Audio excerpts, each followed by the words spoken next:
Bentley Brown, thank you so much for being here today. Your lecture was very interesting. You told us that you moved to Chad when you were 11. Can you tell us something about the reason and...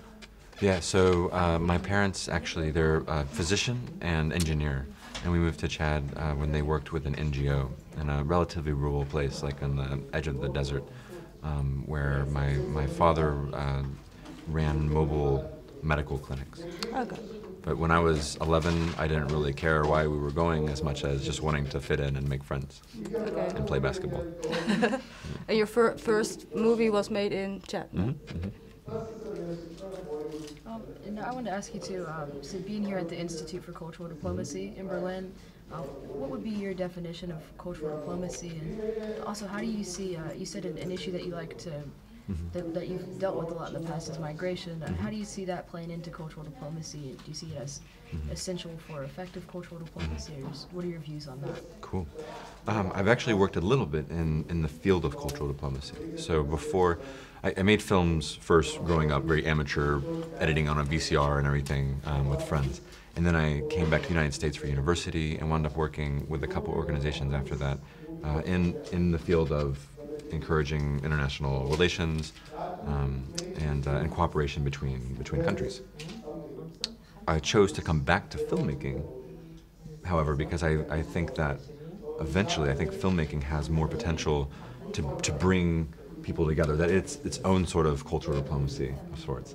And I think there's a lot of room for collaboration too between governments and private groups or artistic groups as well. In terms of migration, migration it's a word that means a lot of different things depending on where you are, but it can also be a word that that a lot of people can relate to in a similar way across the world. So people have always been moving, right? They've always been moving around, they've always been migrating. No matter what your view of how the world came into existence, it's pretty apparent that people have been moving from one place to another. I think that's a trend that, of course, it's not a trend, it continues all the time. And I think it would be great if governments could deal with migration in as comfortable a way as possible, because it's a reality, it's something that's going to be increasing more and more in the coming centuries for sure. So, yeah. Maybe one question kind of related to that. In your lecture also you talked about how moving between different countries shapes your identity and maybe how you perceive yourself, but maybe also how you're perceived by others. I was just curious how you experienced that maybe, because you grew up in Chad, but you went back to America at some point. How did it shape your identity, and maybe also how is it maybe still present in your everyday life? Yeah, that's a really good parallel. So even though I made this film Faisal Goes West about a family moving from Sudan to America, I had a sort of similar experience coming from America to Chad as a child. So some of the things I wanted to express through the main character Faisal in this film were things that I myself had felt or experienced, not speaking a language, wanting to learn that language, wanting to fit in.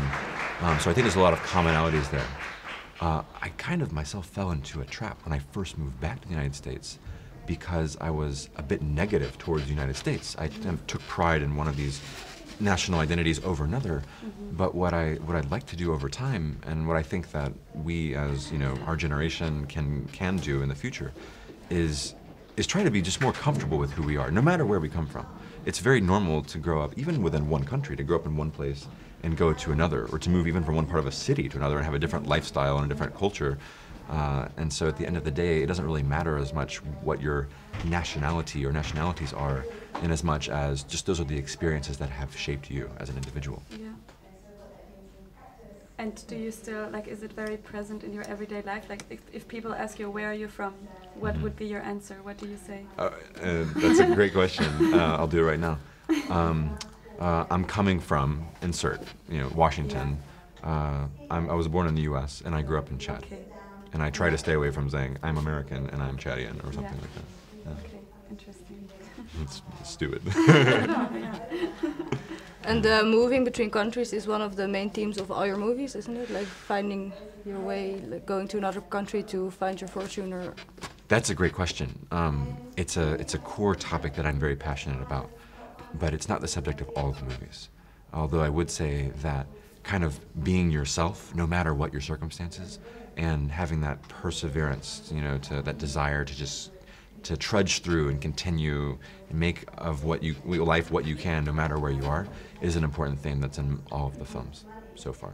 And what made you decide to go back to the United States? So I was working in the realm of political monitoring during some really important political processes in Sudan after the signing of the peace agreement in 2005. So there was this elections, and there was what they call a popular consultation, where citizens were polled of their views in a certain regional area of particular sort of conflict sensitivity.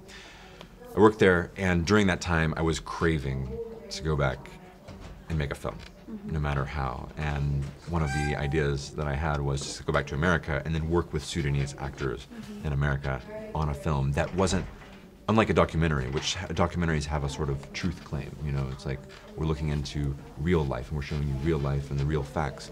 I think narrative fiction offers a bit of freedom to explore real life, but without being tied down to, did you represent this person exactly as they are in reality or not? So there's some freedom. How was your last film received by the local people in Sudan? So, great question. It actually just screened in Sudan for the first time at the first evening of the Sudan Independent Film Festival, the first edition ever in Khartoum. And so far, I think people enjoyed, like I said before, apart from the film's technical qualities and particular story. I think it's fun to see a film in a language that you speak, and if you haven't seen many films in that language before. And is it a journey that a lot of people from Sudan make? Like, they recognize it? So, I would say a lot of people in Sudan have aspirations to leave Sudan, maybe to come back, and that Sudanese overall are relatively mobile people, that they have moved to a lot of countries for different reasons throughout the last several decades. Yeah. Well, thank you so much for your time today and for the speech you gave. It was really great, and it was really good to hear your insight on these things. Yeah. So thank you. Yeah. Thank you guys. Thanks I so much. appreciate it. I appreciate it. Thank you very much. Good luck with everything. I really appreciate it. Nice to Yeah. meet you. Thank you. Thanks.